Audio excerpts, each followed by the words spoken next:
Alright, jumping in right now, and in the, well, let's say 2 o'clock position, yellow Protoss player Arnovic. His opponent all the way in the bottom at the 6 o'clock position from Team ECV Visualize. It is none other than the pink Zerg player Chev. Chev. His binary beast profile has Chev listed with 2 V's, so it looks like Chew, but it's actually Chev. So what's the official spelling? Is it Chev or Chev? I'm gonna have to check this out. I'm actually not sure if we have. Let me see. I'm looking at the official list of players now. Yeah, it's Chev with 1 V. That is the name that he used when he signed up for Bootcamp. So Chev with 1 V, just like it's spelled here. Okay, so we'll call him Chev. Yep. Maybe his V key got stuck when he built his binary beast profile, or maybe Chev was already taken on binary beast and he said, "Well, I'll just go for Chev in that case." We'll have to see if he overmakes overlords. Then that is a sign of a stuck V key, I guess. Why does he keep making overlords? Why is he called Chev? Cool. You found the common factor there. Great. He does. He gets lucky because he's scouting the exact right way with his first overlord. He will know where his opponent is. On this map, so this is a 3-player map, you do get different games depending on where the players spawn and depending on which races they are. So this Zerg is now currently expanding towards his Protoss opponent. If he wants to take his, or this third that I'm currently looking at, that would be, well, difficult to hold because, like I said, it is growing ever more towards his opponent's base. So I think if the Zerg is going to go for a third, we'll be more likely to see him take this one. This is a tougher position for the Zerg than it would be if the Protoss had been on the other side of the map, I think. Yeah, as a Zerg, you often want to expand away from your opponent. Maybe spread it out a bit rather than have a direct line towards your opponent, because you typically have the faster army. You want to make use of that mobility by having bases that actually take time to bounce back and forth between. While currently on this map, yeah, the expansion direction is going towards the Protoss player, and that means that the more he expands, the closer to the Protoss he will be. And then you have less space that you can really use that mobility of your army to maneuver. Alright, okay. By the way, I see, I think Epic File in the chat, or Hubinator, is saying that Chev isn't truly ECV, he is Double Dutch Dragons by heart. And I see Ichiroku also in the chat. He is, of course, our first player to qualify for DSCL Bootcamp. So pretty cool. 4 players have qualified so far, 2 Zergs and 2 Protosses, and it's going to be Ichiroku, the Zerg player, then Thalandros was also Zerg, and then we have Ganix and RBVH, who are the Protoss players. And hopefully we get 2 Terrans in the last 2 qualifiers, so we have 2-2-2, that would be the perfect division. That would be actually perfect, yes. Okay, but I kind of feel that Terran is underrepresented. Not only in numbers, but maybe also in, or at the very least, I can't speak for Diamond League, but at the top level, of course we have Euthermal, by the way. I can't forget about Euthermal. Yeah, but before Euthermal, there was not really that much Terran representation in the Netherlands. No, that's true. It's mostly been Zerg and Protoss in the high areas of Dutch Starcraft. Yeah, I hope Euthermal can be kind of a role model and inspire a new generation of Dutch professional Starcraft players who play Terran. We see a single Zergling coming to scout the front of Arnovic's base. Isn't going to see anything and will be taken out by the Mothership Core. Yup. Lovely to have a Mothership Core to do that for you, because of course you can't send out the Zealot, because then you risk the Zergling slipping in. 2 gateways now finishing up. Both of them immediately start working on a sentry.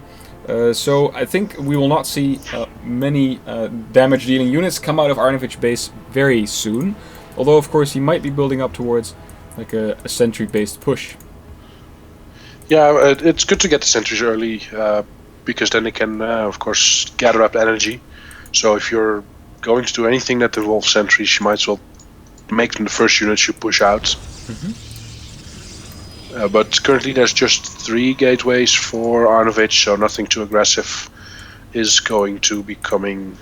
His warp gate research has finished, and with 3 gateways you're not going to do anything spectacular with your warp gates. Robo facility is coming up. And in the meantime, we also see the +1 melee attacks and Carapace coming up for Chev. So that means that he will probably play a Zergling-oriented style this game. Yeah, that was I noticed that too. Double upgrades pretty early in the game.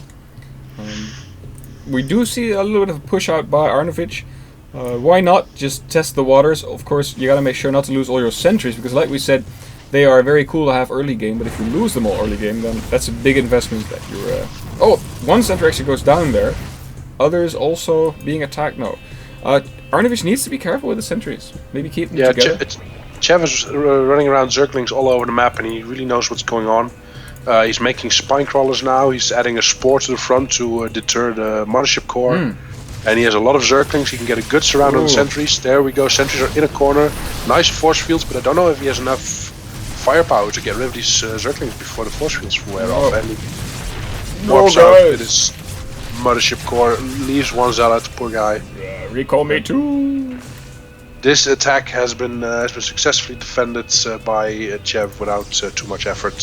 His third just finished up, so he's comfortably on 3 bases, and we see that Arnovic is adding 3 more gateways. He just completed his Twilight Council, and he's also getting +1 attack for his units. So he's looking to do something more on 2 bases. Doesn't seem to be very eager to take a third just yet. And in the meantime, Chev scouts everything that's going on with an overseer. Yep, we see some signs of nerves in Arnovic's base. We saw him trigger a Guardian Shield by accident, and we saw him move all of his probes to 1 mineral patch. This is, I know what this is because I do it too. This is when you get nervous and start clicking everywhere. His first push did fail, but it wasn't a complete disaster because he managed to do a recall with 2 of his sentries and 1 Zealot. If he'd lost all of his forces, that would have been very, very tough. This does mean that he has the beginnings of like some kind of defending force, or maybe something working up towards a new push. We see +1 actually being chrono boosted out, so maybe when it finishes there will be some new units ready to make another push at the Zerg, who might be too comfortable, thinking, well, I deflected that easily. He should be going for +2 first, because his blink is not nearly complete yet, so he may be going for a +2 Blinkstalker attack. He's even adding in Immortals. That's an unusual decision, considering there's just Zerglings out on the map for Chev. So these Immortals will not really do anything against Zerglings. Quite right, but of course he doesn't know that it's only Zerglings. But yeah, it is a bit of a gamble, and we see no Roach Warren in production or anything, so it's straight up to Infestation Pit. So we may see Infestors, but maybe this is just to go up to Hive and get awesome upgrades for your Zerglings. I'm not sure.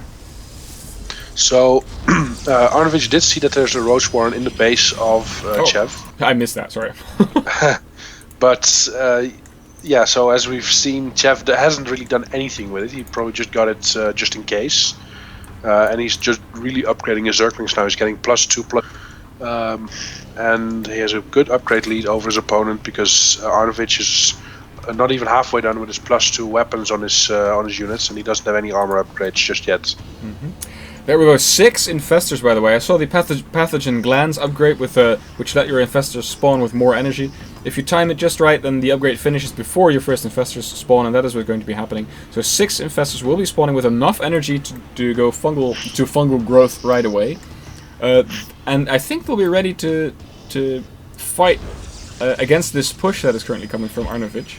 It will be tight, but he should have just enough time. Maybe if he plays with the Zerglings a bit to delay it, so they can get his Infestors in position. But the Infestors are popping out in 4 seconds, so yep, they'll be there in time.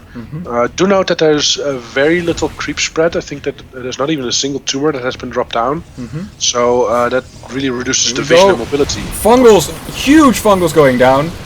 But there's force fields which mitigate the effect of the fungals just a little bit. The damage, of course, is still there, but the surround isn't that bad. But oh, now we go, Zerglings all around the units. But there's just too many Brothers units apparently. All these Zerglings have gone down. Yeah, but 32 more Zerglings in production, and Arnovic isn't directly pushing forward. He was hesitating for a little while, and now he tries to push up the ramp. There's still 1 fungal left, but is it being used? The Infestors are being up front. No. There we go with the fungal. Immortal goes down, but it wasn't all that helpful anyway. And the Infestors are just standing there eating some shots. There's more Zerglings coming out, but there's also more Stalkers. I think there should be enough Stalkers to push this back. Yeah, it is very close though, and there's reinforcement. Another 28 Zerglings in production, but the number of Stalkers, of course, is continuing to grow as well because many warp-ins are happening with these reinforcement pylons. I think that if Arnovic keeps on this amount of pressure, he can break the Zerg at some point because the Zerg doesn't really have anything going for him. There's upgrades working currently, but they won't be finished for a very long time. There's no other units on the way except for an Ultralisk Cavern, but I don't think that one Ultralisk, if he can afford that, will do much. So the Zerglings were just trickling in with a handful at the time, and they're of course easily taken out if they're just 10 Zerglings or 8 Zerglings coming in. The third base is going to go down, and the way the drones are moving immediately hints to where the next base is located. Yeah. But Arnovic does not decide to follow. Well, he's got a War Prism there with a couple of Zealots that are now currently attacking that fourth base. Yep, so that's not safe either for the drones. So effectively, Chev is down to 2 bases. He is getting 2 Ultralisks, and they will be very useful, but they take so long to build. Yeah. They will cleave through those Zealots pretty soon. These Zerglings get a really decent surround on the Zealots, but then there's all the Stalkers there in the back shooting. Spinecrawl is helping out. The Queen position. even throwing in some of her needles.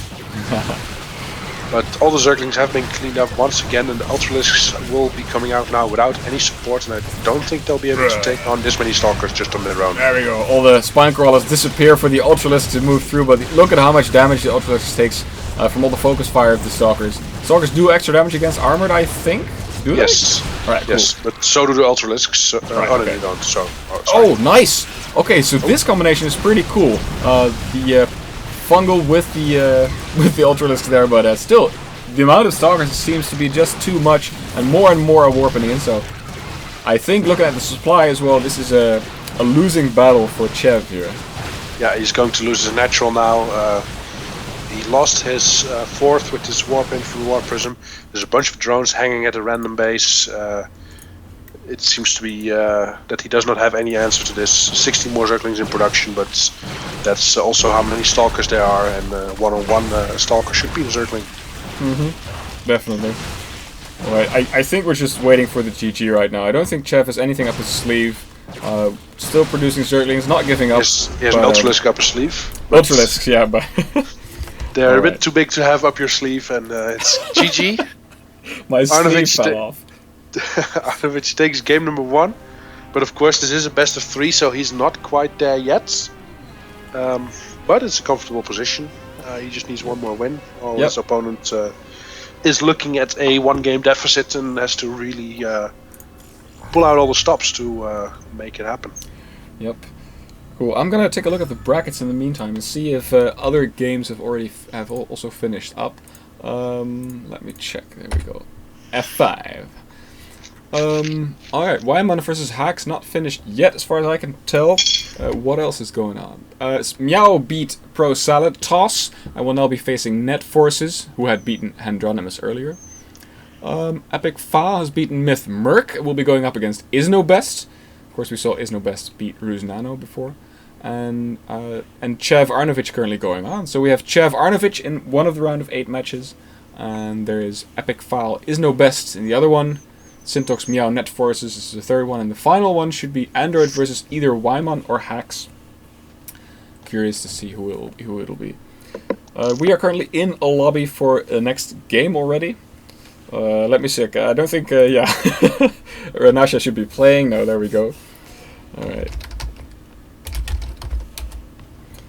Pretty cool. Yep, game already on the way. This is a pretty smooth ride so far. And I'm curious to see if another match will be lined up for us as soon as this one finishes. Arnovic currently up 1 game. Let's see if Chev can bring it back. I am thirsty, by the way. Next break, I'm gonna get some water if I can get out of my room. I actually have to climb over like a bed and a door and lots of my girlfriend's clothes to get out of my room. So it's a bit of a hassle. Alright, we are loading up into the game. Here we go. Yep. And in the bottom right corner of the map, here we go. It is Arnovic playing as Protoss. And on the left side of the map, the pink Zerg player for Team EC Visualize, currently down 0-1. Tried a nice Zergling Ultra style with Infestors, but it just didn't come out soon enough to really work out. It is Chev. Cool. A mathematician and a philosopher tried to cast a Starcraft match. It wasn't logical.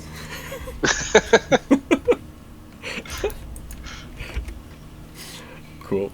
Did you come up with it all by yourself? Yeah, actually, I just came up with that. Of course, that refers to the how'd you call it? The logicistic program of the early 20th century, where people tried to reduce mathematics to logic, and in the end didn't manage to do so. Well, not just that they didn't manage, it's just that someone they proved it wasn't. It couldn't be done. It just isn't possible. Right? Yeah. Can't be done. Can't be done. Very nice move and theorem, by the way. But I don't think many people would appreciate the finer details of that too much. Well, everybody should read Russell's Principia Mathematica, right? Yeah, everyone should read Gödel's proof of the incompleteness theorem, but yeah. Yeah. Oh well. StarCraft's also fun. Starcraft good. Explosions good. Oh man. Pretty cool. Actually going to a bit of a seminar in Groningen later on. I think it's in this or end of November. It's about philosophy of mathematics. Lots of people discussing the way that determinism and indeterminism are talked about in physics. Because believe it or not, basically every philosopher working on, for example, free will, kind of assumes that we're living in a deterministic universe. That's pretty strange, but they do, and that's something that people now start to talk about in philosophy. Maybe we should listen to physicists before we... Well, I'm not sure if that is a good idea, but... coming back to StarCraft and explosions and good stuff, I just see in the chat that... Weimann versus Android will be the final round of 8 match. That means that Weimann did defeat HexGG in his round of 16 match. So now we have the full round of 8 lineup available. Great. And it's only 3 o'clock, so it's running smoothly today. And back to this game, we see that both players have taken their expansion. Of course, the Zerg was a little bit earlier with that, as is not uncommon. Protoss player Arnovic getting a second gas now, starting his warp gate research. Both players scouting around a bit. Arnovic taking the long way around, while Chev has already spotted his opponents and knows exactly what's going on. So it's a pretty standard game from both players at this moment. Mm-hmm. I'm hoping to see Colossus drops. We saw Colossi and we saw drops. Oh, wait, I don't think we saw Arnovic build Colossi. So. No. But he did use War Prisms. Zerglings and little dronies trying to evade each other, or the drone is a probe is trying to evade the Zergling there. Let's see if the probe gets moving and starts scouting, because so far he hasn't done a very good job at that. He scouted one base, but there's nothing there. Is he going to run into a Zergling? No, it appears that the Zergling is out scouting other edges of the map. And I think the probe will get through. Oh, just barely. There we go. Oh my god, no, it will be found by the Zergling. If it pays attention. The Zergling is just going another way. Cool. The probe is scouting the third base for Chev. In the meantime, we have a Stargate coming up in the main of Arnovic, so he's not going to really hide it. In fact, there's an Overlord that is almost in range to see it. If he just moves it down a little bit, he would spot it. Yep. Sentry moving to the back of the base. Why do you think that is? Probably to shoot any Overlords if they would be moving out, I guess. He doesn't really need it at the front that badly. So Mothership Core is hunting Zerglings. It's going to get one. Boom. Yep. Roach Warren is coming up for Chev, who also has Spore Crawlers in both of his mineral lines already, so he's rather defended against any Stargate play. Yep. Oh, we see a proxy pylon going up near the third base of Chev. And he had already been scouting there, so there's a chance that he won't be scouting there again. The very early game pylons were definitely not there, but this pylon might be to reinforce some kind of push. Like you said, an Overlord is flying in exactly from where you said it would. The sentry was there to deflect it. The Overlord will not get to scout the Stargate, but if his other Overlord, there we go, moves in just a little bit, it will see not only the Stargate but also the Phoenixes that are currently building up there. Let's. He's just missing it, or is he going? Oh, No, he's going to see it. Excellent. All right. Yep, sees it. 3 Phoenixes already out. These Phoenixes will take out this Overlord. Of course. No, did he see us? Did he see us? Yes. Oh, he probably saw us. All right, let's take him out anyway. There's 3 Zealots waiting just above the 3rd at the warping pylon, joined by a bunch of their other buddies. So maybe there'll be a bit of a 2-pronged attack. Walk in the Zealots to the 3rd and then harass with Phoenixes elsewhere. Sounds like a good plan. Oh, I see that. Chev was supply blocked momentarily, and he's still waiting to really unblock. So, and he's losing more Overlords. If Phoenixes can be bothered to finish this one off, there we go. So he is going to have some trouble to reproduce if he loses more Overlords. Yeah. Oh, some Roaches have popped at the 3rd base, giving the Zealots a hard time. Apparently, a Zealot beats a Roach one-on-one if they just fight straight up. But of course, if the Roaches start microing and using their ranged attack, then these Zealots have a hard time. If the Zealots goes down in the main, right? Oh, okay, cool. Oh, the Phoenix as well. Right, if these Zealots can take care of the Spore Crawlers, then the Phoenix could start helping out by killing these Roaches. But I don't think the Zealots are going to beat the Roach. There's 2 Roaches just running around in circles, taking up a lot of actions from Chev, and now the Roaches are going down, and there's still a Spore Crawler left. There we go. Spore Crawler down. This means the Roach will get lifted. It also means that these Overlords here are in a very vulnerable position. The 3rd might actually... Well, there's... Okay, more Roach reinforcements coming up. I don't think the 3rd will go down. This is a bit of a back and forth skirmish. I think Chev should be able to defend. Yeah, the Zealots are going down now. There's no reinforcement warping coming. Yeah, Phoenixes kill Roaches so slowly if they manage to lift them up. Definitely. Oh, these Phoenixes get lots of damage, take lots of damage from this Spore Crawler. Phoenix fly around and start shooting Overlords once again. Oh, they lift probes. There we go. Always nice to kill some probes. Behind all this, Arnovic did manage to get up his 3rd quite safely. Nice. Yeah, and he's also going for a Colossus tech. He already has the robotics facility, getting the bay down. It's 2/3 of the way finished now. He's still playing with his Phoenixes, lifting up a Queen. He doesn't have energy for a 2nd lift, so he will have to back off with his Phoenixes. Oh, Hydralisk's popping out now. They of course shoot up at the Phoenixes, but no more energy left. So in low numbers, Hydralisks are actually pretty vulnerable to Phoenixes. But oh, there we go. Nope, they're just letting it fly. Oh, Phoenix there we go. Flying over Hydralisks. 1 Hydra goes down, and look out, guys. Okay. I was like, what? Now the Phoenixes are being chased away. 1 Phoenix gets killed. The Hydralisks are arriving at the front, where there's not that much army. Most of it is at the 3rd, but we see that Chev is redirecting to the 3rd right now. Yep. Photon overcharge is popped, and there's Zealot sentries and a Void Ray here, and this attack is not really going to do anything, and Chev falls back once again. Yep, and the first Colossus also pops out now, so these Hydralisks here will be, having to face a Colossus, which is never fun as a Hydralisk. The Hydras don't have range just yet. It's 10 seconds out. Neither does the Colossus, though. So if the Hydras have range and the Colossus does not, then he can maybe make something work. But with all these buildings blocking the pathing, I don't think you want to go up against the Colossus, because even without range, it's still doing quite a bit of damage to fragile units such as the Hydralisk.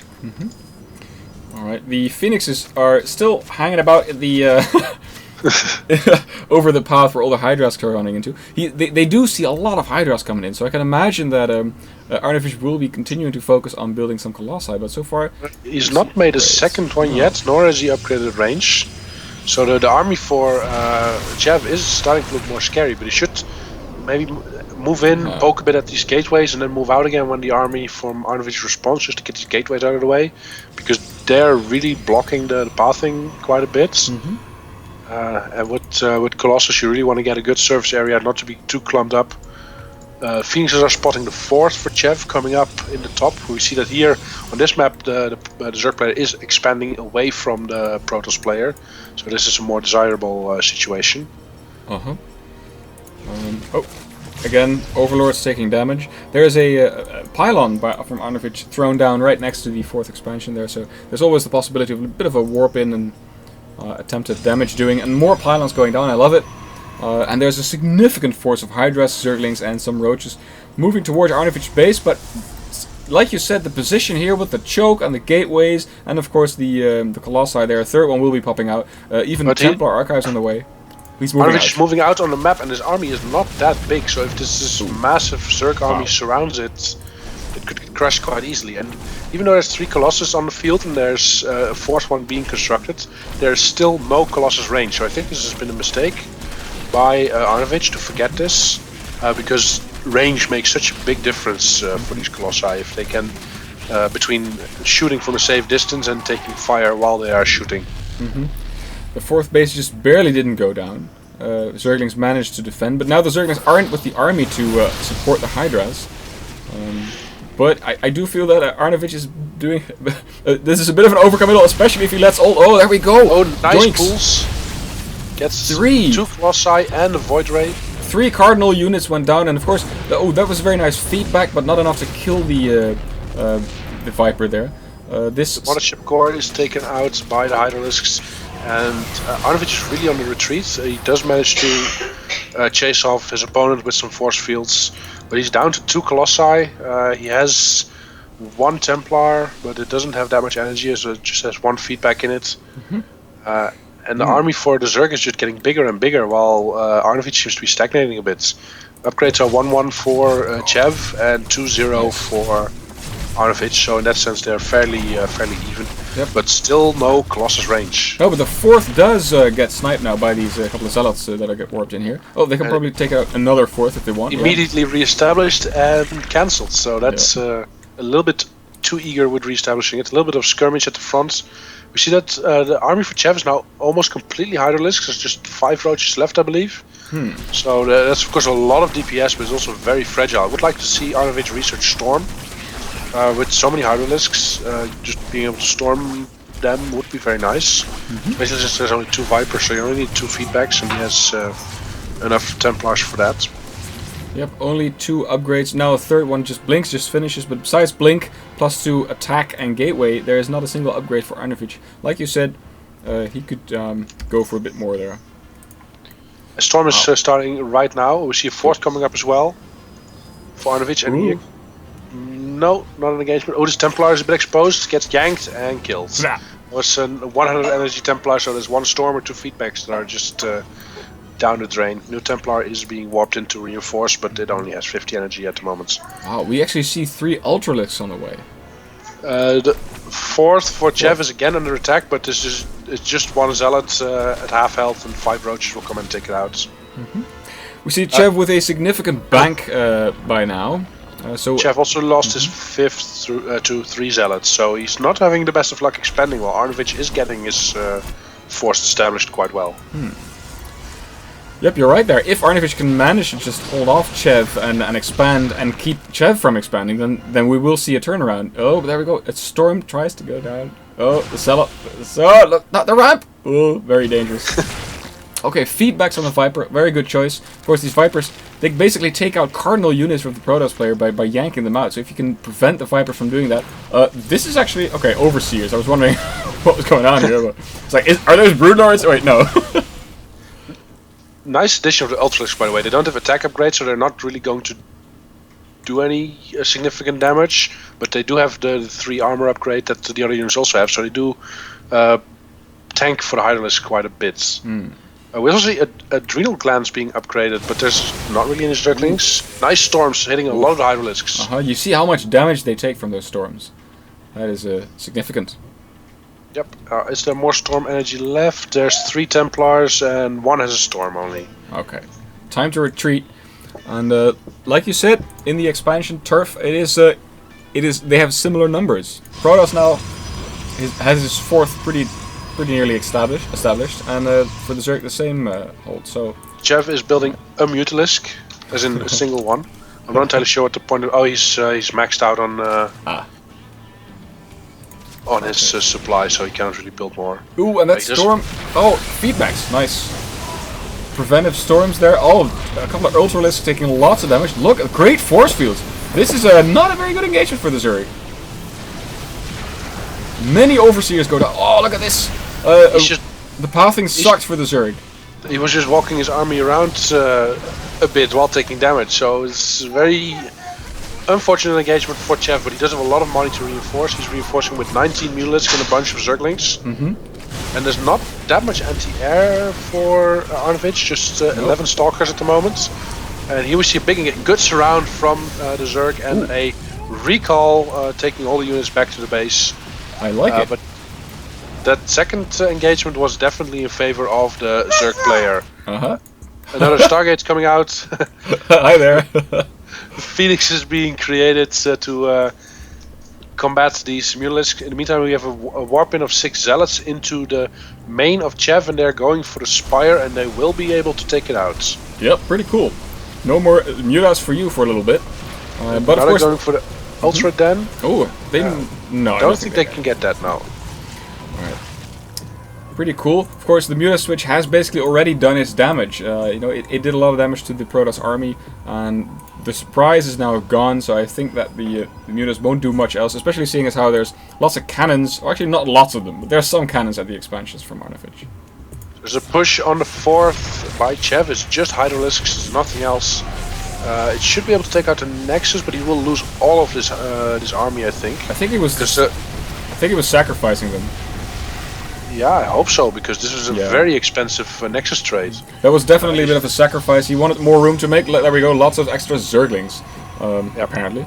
I really feel that otherwise he wouldn't have sent just a pack of Hydralisks in there. And I think that in terms of sacrifice, they did pretty well. They killed the Nexus there, so that was nice. But Chev is having quite a bit of difficulties to keep his 4th up and running, because it's continuously being harassed by Zergling. It's now also on low health. There's no drones mining there. And if these Zealots focus it down, which they are, they may even get it. A Transfuse coming out, and no, Transfuse is saving the day, but this 4th is under so much pressure. And we did see that Chev had a big bank, but it is going to end at some point.